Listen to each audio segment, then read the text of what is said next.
Hello, thanks for joining me. I am out for a hike on the Mecan segment of the Ice Age Trail.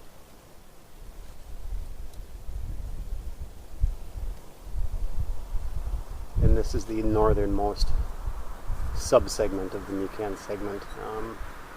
The Mecan segment, I believe, is about 5 miles long, 6 miles long maybe.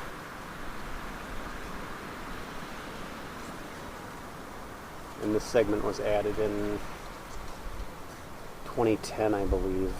It connects the Mecan Springs area with the Greenwood segment of the Ice Age Trail.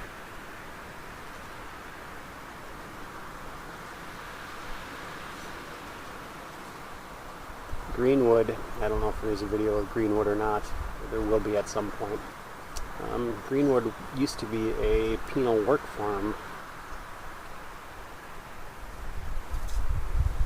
back when those existed, and now it is a wildlife area.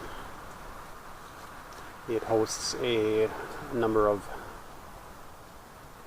there's a couple seasonally wet kettles and then a couple kettles that are almost always wet.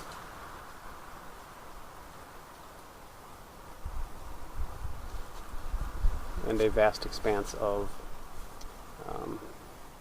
a flat plain that has been, for the most part, turned back into prairie.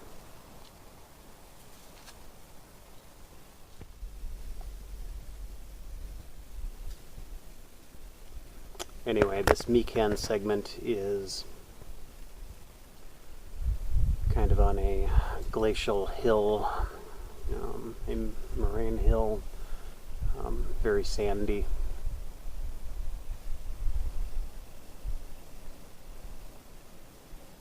So the trail leads from Greenwood up the hill, which is populated with scrub oak.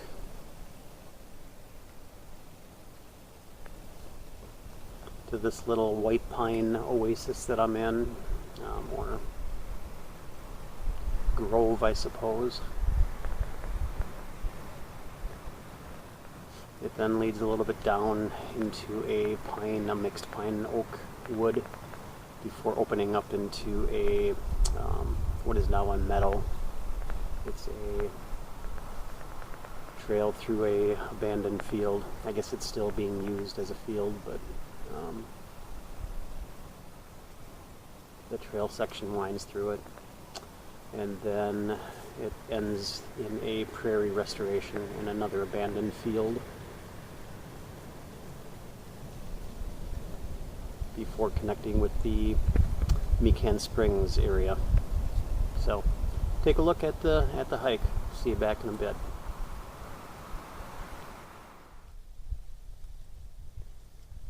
Maybe so.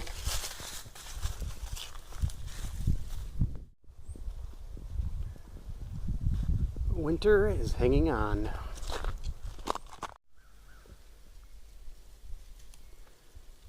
Spring has sort of arrived. We've had some beautiful days and still having some beautiful days. It is now almost April. It's the last day of March, and just out for a hike. So far, 15 white-tailed deer, a pheasant, a ruffed grouse, and about 16 turkeys have been seen.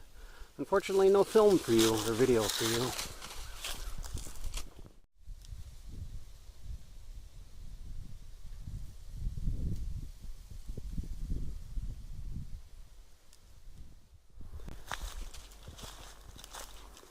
Springtime in the woods.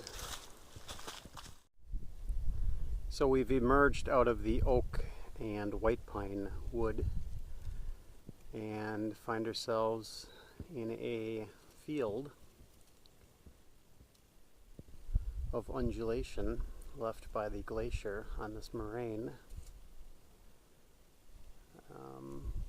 The trail through the middle of this field, the field being now state-owned, is left into grass, and it looks like they're planting or had soybeans in there last year, but other years I've seen it just hay, natural grasses that are cut for hay.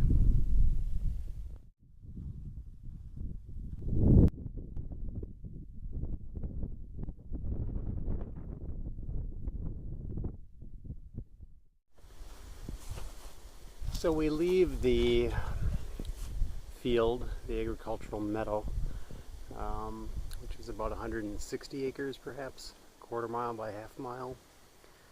And we enter into what is essentially another abandoned field that's become a prairie restoration. However, looks like a lot of woody plants are starting to invade, so they're either going to need to cut them or have a good burn.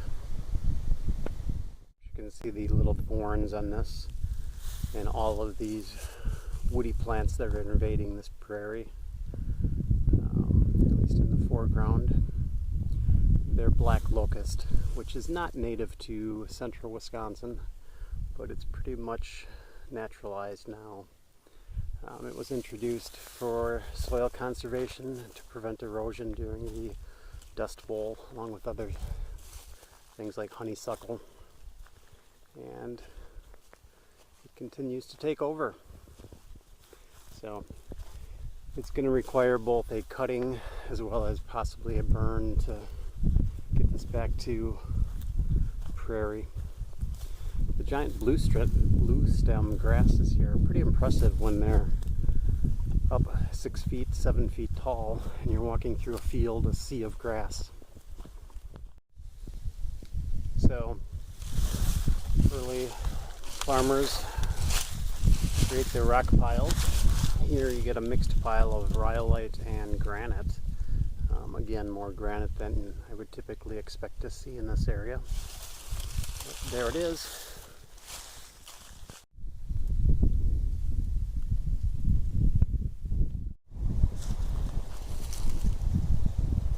So, leaving the prairie restoration to the north, we connect with the Mecan Springs segment of the Ice Age Trail. And this segment really has some videos up, or my channel has some videos up on it. Down there you can see the headwaters of the Mecan River. It's a series of wet kettles, spring-fed wet kettles that form the river. So there's a canoeing video, there's a hiking video, and I think there's a cycling video around the Mecan Springs area. So put some links in the video here perhaps. You can go take a look if you care to see it. And that would be looking down the tunnel channel.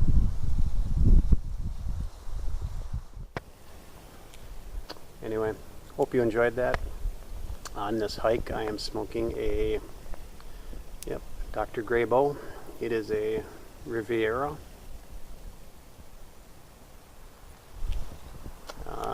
The yellow spade, which is a push-pull tenon with a metal stinger in it, and it is a vulcanite stem.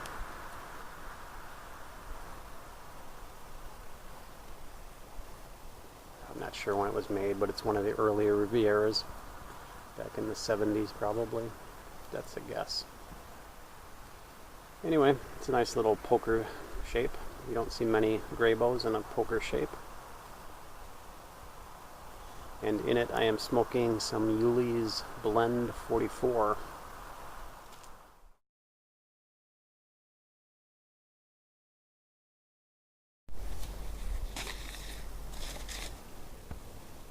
Anyway, that's an old packaging. The new ones have a label on, a paper label on them. Anyway, Uhle's is burley, or this Blend 44 is burley and Virginia's. It's a cube cut burley and perhaps some ribbon burley with some ribbon Virginia. Very, very little topping, if any topping whatsoever. The casing itself is light as well. It's a nutty, sweet, true tobacco flavor. Uhle's does very good with burley tobaccos, so if you like burley tobaccos, you might want to give Uhle's a try. Anyway, that's it for today. I hope you're doing well. Take care, and perhaps I shall see you again.